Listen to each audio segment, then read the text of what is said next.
Did you know that a lobster can live for more than a century? Some of the ancient grizzled giants crawling on the dark ocean floor today may have been around before your grandparents were even born.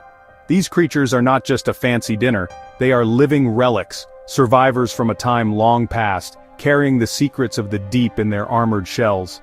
They navigate a world so different from our own, a high-pressure, low-light environment where survival depends on strength, cunning, and an incredibly bizarre biology. We see them on a plate, bright red and ready to eat, but their true story begins in the cold, murky depths, a tale of struggle, growth, and surprising complexity that most people never get to witness. A lobster is an invertebrate, which means it has no spine. Instead, its support comes from a hard outer shell, an exoskeleton that acts like a suit of armor. This makes them part of a group called crustaceans, crab shrimp barnacles.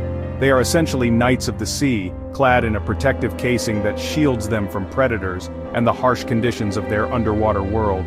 They move with a deliberate, almost prehistoric grace, their many legs scuttling across the seabed as they explore their territory. Their bodies are segmented, with a fused head and thorax called the cephalothorax, and a long muscular abdomen or tail that can propel them backward with a powerful flick when danger appears. These fascinating animals are found in oceans all over the globe, from the frigid waters of the North Atlantic to the warmer seas around the Caribbean and Mediterranean.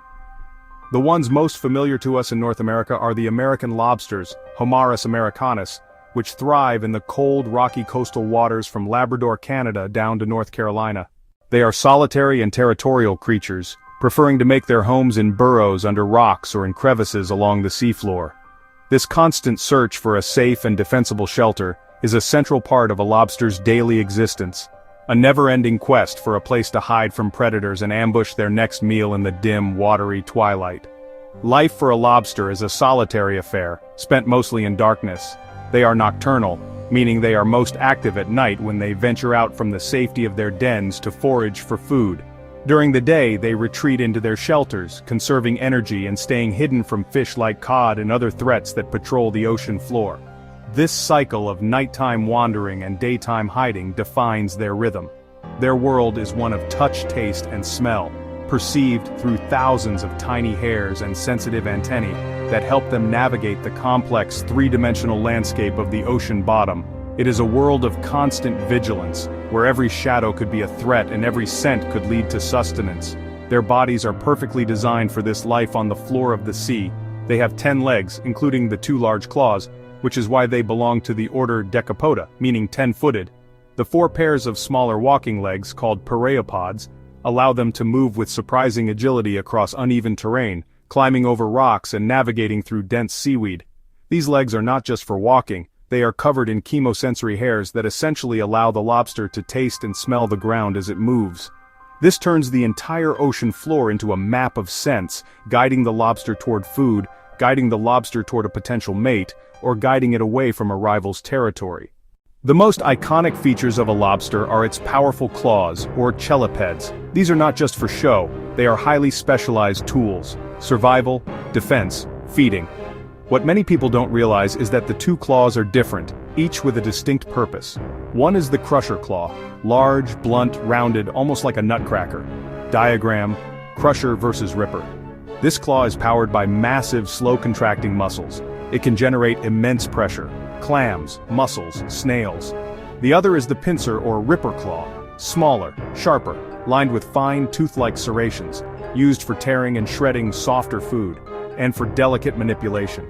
Handedness, which side the crusher is on, is set by juvenile experience. A young lobster starts with 2 identical cutter claws.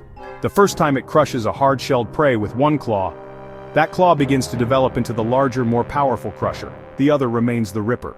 Behavior and environment can physically shape the body. The crusher becomes a testament to the lobster's hunting history, a bulky weapon forged through repeated use against armored prey. When a lobster confronts a predator, its claws are its primary weapons of defense. It raises them in a threatening posture, a clear back off. If a fish gets too close, if an octopus gets too close, the lobster can deliver a painful pinch. Its grip is surprisingly strong. Claws are also used in territorial disputes. Rival lobsters engage in claw-to-claw combat. They push and shove in ritualized battles for dominance. Lobsters are often thought of as scavengers cleaning up the leftovers of the ocean, but this is only part of the story. They are, in fact, active and opportunistic predators, hunting for their food under the cover of darkness. Their diet is incredibly varied: crabs, sea urchins, mussels, clams, marine worms. They use their keen sense of smell to track down these morsels, slowly and deliberately stalking them across the ocean floor. The crunch of a shell breaking in the dead of night is the sound of a lobster enjoying a well-earned meal. The process of eating is a complex and fascinating affair. Once the prey is captured and broken apart by the claws, the lobster uses its smaller, more intricate mouthparts called maxillipeds to further shred the food and guide it toward its mouth. But the digestion has only just begun. Instead of teeth in its mouth, a lobster has a gastric mill in its stomach, a set of 3 hard, grinding surfaces that function like internal teeth. These bony plates, controlled by powerful muscles, grind the food into a fine paste. It's a strange but effective system, essentially allowing the lobster to chew its food after it has already swallowed it, ensuring it extracts every last nutrient. While they prefer fresh food, lobsters are not picky eaters and will certainly scavenge when the opportunity arises.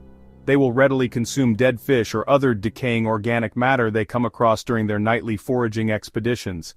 This makes them important members of the ocean's cleanup crew, helping to recycle nutrients and keep the ecosystem clean. Interestingly, lobsters sometimes resort to cannibalism. One of the most mind-blowing facts about lobsters is their blood. Unlike humans, who have red, iron-based blood, lobsters have blue blood. This is because their blood uses a copper-based molecule called hemocyanin to transport oxygen, whereas our hemoglobin is iron-based. When oxygenated, their blood is a pale blue color. When deoxygenated, it is clear and colorless. This is just one of the many biological oddities that make lobsters seem almost alien. Another strange feature is their urinary system. A lobster urinates from openings located on its face, right at the base of its antennae. They communicate by squirting urine at each other, which contains chemical signals called pheromones that convey information about gender, social status, and reproductive readiness. The familiar reddish-orange color of a cooked lobster is not its natural hue. In the wild, most American lobsters are a mottled, greenish-brown color, which provides excellent camouflage against the rocks and seaweed of the ocean floor. The red color comes from a pigment called astaxanthin, which is naturally present in their shells. When the lobster is alive, this pigment is bound to other proteins that mask it, resulting in the darker camouflage coloring. The heat from cooking breaks down these proteins, releasing the bright red astaxanthin and causing the dramatic color change we are all familiar with. Very rarely genetic mutations can produce lobsters that are bright blue, yellow, calico, or even ghostly white. Perhaps the most critical process in a lobster's life is molting. Because its exoskeleton is rigid, the only way a lobster can grow is by shedding its old shell and forming a new, larger one. This is an incredibly dangerous and exhausting process. First, the lobster reabsorbs some of the calcium from its old shell and begins to form a soft, paper-thin new shell underneath. It then swells its body with water. In the complex web of the marine ecosystem, lobsters play a crucial role as predators as recyclers. By preying on sea urchins, they help protect vital kelp forests. Sea urchins graze on kelp. If their populations go unchecked, they can decimate these underwater forests, creating barren landscapes. Lobsters, by keeping urchin numbers in balance, act as guardians of these important habitats, which provide shelter and food for a vast array of other marine species. This makes the lobster a keystone species in some areas, meaning its presence has a disproportionately large effect on its environment relative to its abundance. The health of the lobster population is directly linked to the health of the entire coastal ecosystem. As opportunistic feeders, lobsters also serve as the ocean's janitorial staff. They consume dead and decaying organisms, preventing the buildup of organic waste on the seafloor, and recycling nutrients back into the food web. This cleanup service is essential for maintaining a healthy marine environment. By breaking down carrion, they make nutrients available to smaller organisms, contributing to the overall productivity of the ocean. For humans, the lobster has a very different kind of importance. For centuries, it has been a significant economic resource for coastal communities, particularly in New England and Atlantic Canada. The lobster fishery supports thousands of families, from the men and the women who work the boats to the people who process, ship, and sell the catch.